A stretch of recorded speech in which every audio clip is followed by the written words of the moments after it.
Usaping isda pagkatapos ng gulay at mga sakahan, information, spokesperson and Chief Information and Fisher Folk Coordination Unit ng BIFAR, si Sir Nazario Briguera. Sir Nas, kumusta ka na? Magandang umaga. Si Orly Trinidad po ito.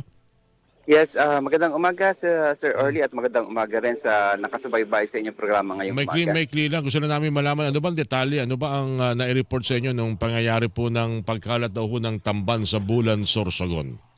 Yes sir, actually nangyari po ang ganong sitwasyon nung ano po no, nung mahal na araw kasi Mm. pansamantala pong tumigil kasi yung operations ng mga planta natin doon sa lugar no. Kaya sa kabila ng pag-abiso ng BFAR na kung pwede wag muna pumalaot kasi nga medyo talagang oversupply Mm. at posible na pagdaong nila ay wala mag-absorb talaga ng kanilang mga huli, Mm. pumalaot pa rin ng ito ating mga mangingisda. So ang nangyari po, nagkaroon talaga ng oversupply. Although gumawa rin ng paraan ang BFAR, no, ni-utilize po namin ang aming mga refrigerated funds para Okay. ma-distribute po ito doon sa mga karatig na bayan. Pero just the same as early, nag-average po kasi mga nasa 30 to 60 tubs Ang laki nga. per boat yung yung kanilang huli Mm. at ang dumadaong kasi doon mga nasa 200 to 300 boats. So talagang overwhelming yung supply, sir. Pero ngayon po, as we speak right now, na-manage na po ito, normal na po yung sitwasyon doon. Parang ano, no, hindi naman ito ika nga bago. Alam naman ng mga mangingisda kung papaano ang sistema sa panghuhuli para tiyakin na hindi masasayang yung kanilang mga huli. Ano po?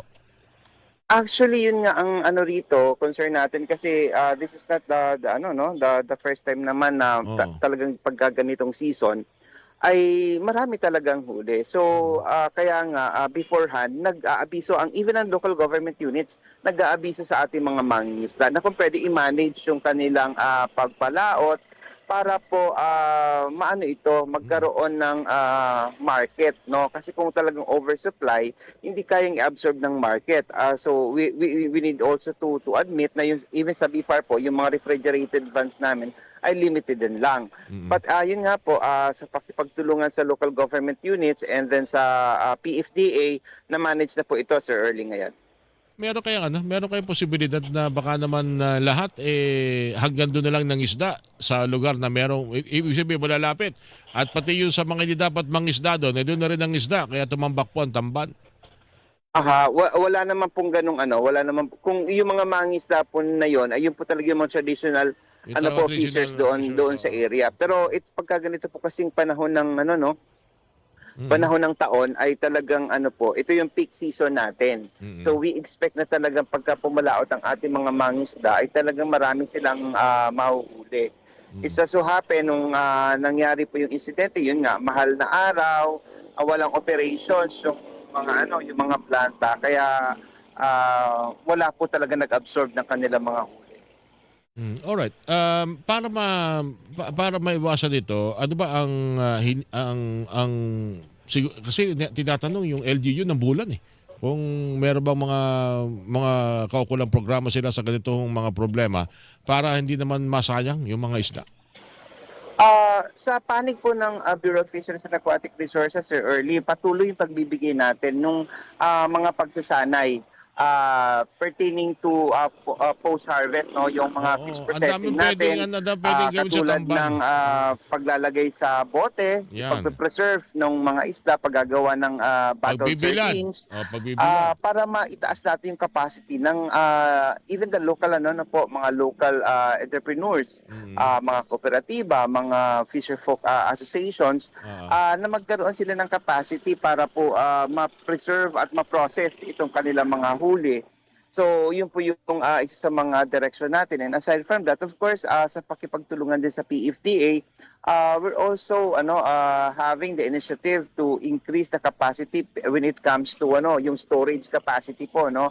Yung mga cold storage capacity. So ito po yung mga ginagawa natin, in collaboration with the local government units, Sir Early. Okay. Anyway, sana hindi na nga maulit yan. At bukod na lang talaga, kung may mga gusto talaga magtapon at magwaldas, wala tayong magagawa doon na Zernas. Ano? Pero yung sigurong mga ganito mga pagkakataon, pwede naman magtulong-tulong ang lahat eh. Kaya nga, kausap ko si Raul Montemayor. Pwede naman eh, kung ang LGU meron ding maaring ma-share para po matulungan yung mga ito sa pagkakataong ito ay yung mga nangingisda. Meron bang may mga nakalaan bang mga programa rin tayo bukod po doon sa cash aid? Nagpapatuloy pa rin ba yung ginagawa ng BIFAR na pagbibigay ng libreng diesel sa mga mangingisda na nasa karagatan na?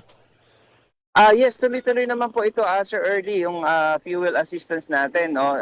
Katulad ng nababalitaan po ninyo na on-site nagbibigay tayo. And then aside from that, yung mga livelihood programs po ng BIFAR ay tuloy-tuloy naman. Nandyan yung ating National Fire Program, yung Lambaklad natin, para siguraduhin na meron po mga alternatibong pagkakakitaan ang ating mga mangingisda. No? At ang kagandahan nito, lalo na ngayon, na kinakaharap natin ang krisis, yung mga fishing technology natin ay katulad nitong payaw, nakakatulong para kahit papaano ay makatipid yung ating mga mangisda, ano? Kasi sa pagpalaot nila may permanenteng lugar kung saan sila pupunta, so hindi magpapaikot-ikot, so nakakatipid po sa petrolyo ang ating mga mangisda. And just the same, yung lambaklad din natin, ganun din, sa malapit lang ito, hindi nila kailangang pumalaot ng malayo, Sir Early. Kaya pa ba ito ng pondo naman ng BIFAR? Mahal ang diesel na ngayon, although may pababa inaasahan by this week.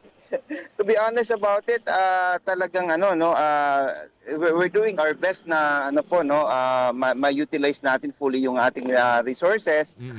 Kasi po marami rin ang nangangailangan, no. As we speak, nasa 2.5 million fisherfolk all over the Philippines ang ating mga mangisda. Magkagayon pa man po, hindi natin ginagawang dahilan yung limitadong resources, gumagawa tayo ng mga strategies para po maging equitable yung pamimigay natin ng intervention sa ating mga mangingisda. Alright, Kanas, maraming salamat sa pagkakataon. So ulitin po, sa tuwing may pagkakataon siguro meron tayong mahalagang mga ipapaalala sa ating po mga kababayan sa mga mangingisda, magkausap ulit tayo, Sir Nazario. Thank you po. Yes, Sir Early. Maraming salamat po sa pagkakataon. Spokesperson and Chief Information and Fisheries Official for Coordination Unit ng BIFAR, Sir Nazario Briguera. Mga kapuso, inyo po napakinggan. Buena manong Yun po balita. talaga ating gusto. Hilingan, walang pinoprotektahan.